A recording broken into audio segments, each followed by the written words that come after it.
Looks like Porzingis has gotten a little more aggressive. I went to the Portland game that was at home, and he got off to a good start in that game. And I think he's averaging more in the last 10 games than he did, throughout the season, which has been solid. What has become of Porzingis that he seems to be a little more aggressive offensively? Well, I think he's getting off to great starts. First quarter starts for him usually trend in a positive direction for our group. We know we can play through him. We do quite often through the top of the floor. More and more teams are switching with him, and I think he's settled into finding ways to attack those switches, posting up smaller defenders, getting to the line. So I think that helps not only get him going, but, we use him as a catalyst to kind of play through. Mm-hmm. You mentioned the defense, and you guys struggled a bit, and certainly in the Portland game that JP was talking about, blowing a big lead, right? Didn't they blow a big lead in that game? Yeah, they had a 20-point lead. That was back-to-back games because they did the next night too. I'm sorry to bring up bad news, Coach, but I just wanted to touch on the defense and how you kind of address it with the team after blowing huge lead. Look, I know the NBA is crazy. A 20-point lead isn't much. It's not like having a 20-point lead in college. But right. Portland, blow a lead. Go to Brooklyn, blow a lead, and they didn't have anybody. Some kid goes off for 40. And then the Warriors. So talk about how you address that with the guys. Those are games you got to win, man, especially at home. Oh, there's no doubt. I mean, you win those two games, it completely changes everything. But you have you're going to have a handful of those games throughout the year. Sadly, you had two on back-to-back nights. Obviously in that Portland game, I thought our energy and effort in that second half, we kind of came out a little lackadaisical. And, they came out running on all cylinders. Made a couple shots, and, of course, got back in the game. Following night in Brooklyn, I thought we were, great start. Kyle goes out with an ankle injury at the beginning of that second quarter. Obviously, no Brad, that night as well. So that put us at somewhat of a deficit. Mm-hmm. And they decided to go small. Cam Thomas, had a night. It's not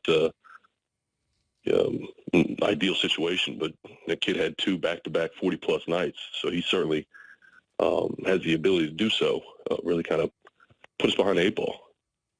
You used the term lackadaisical, all right? So I was there at the Portland game, and I actually videoed a couple of the possessions defensively because it was just driving me nuts as a fan, and I'm wondering as a coach, can you light into guys that are making $50 million a year? Like when you see guys not blocking out and lack of effort going for rebounds, for example. For sure. I mean, I think you have to. It not only, sets a tone with the group, but I think they're aware of what's, acceptable and, what is not a standard. So I think it's important to, you call it what it is. And if we're not doing what we're supposed to be doing, you're certainly not doing it correctly or with the an appropriate amount of effort, then it's got to be addressed.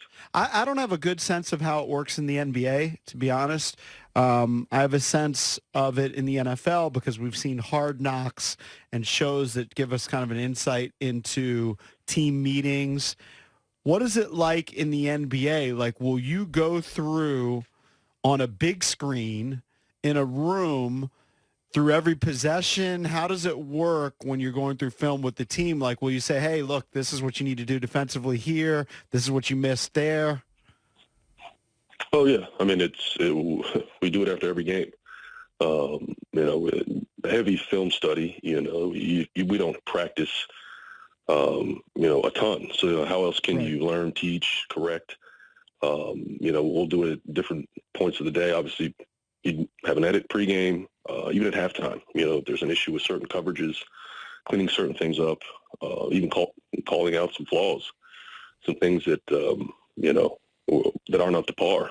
But do you get heated? In front of the group. How do the guys react? Like if you show, no one wants to see their mistakes, and I think they're aware of those mistakes before you show them. But you remind them, hey, you picked these clips, I didn't. Mm-hmm. And I think it's you have a mature enough group to understand, hey, this is about winning. And this is not about embarrassing anybody. It's not about making fun of or trying to point someone's flaws. But how do we change what we're seeing on the floor? And even if they're the one in that clip, that most likely aren't the the only offender who's been out there. So I think it was more of a teaching tool. Guys, they get it. They understand. No one wants to see it. They don't like it. But it's important to address it.